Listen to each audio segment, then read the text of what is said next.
Нарықта коллаген түрі көп, қандай коллаген алып ішеміз десеңіздер, осы витамин С бар, ішінде 15 аминокислоттан құралған рыбный натуральный пептидный коллаген ұсынғым келеді. Қыздар, мінекей, мынау менің қолымдағы пачкасы сіздерге 20 күнге жетеді. Ішінде мінекей мынандай мерная ложкасы бар. Күнде 2 қасық таңғы асқа дейін 20 минут қалғанда ішесіздер.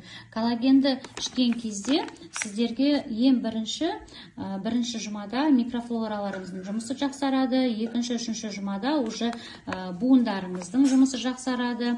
Егер 3 ай ішетін болсаңыздар, 6 ай ішетін болсаңыздар, кәдімгідей терілеріңіз өте жақсы глянцевый болады. Беттегі әжімдер кетеді, беттің каркасы түзеледі, шаштарыңыз, тырнақтарыңыз қатаяды. Толық ақпарат алу үшін, сертификатын алу үшін маған жекеме жазыңыздар.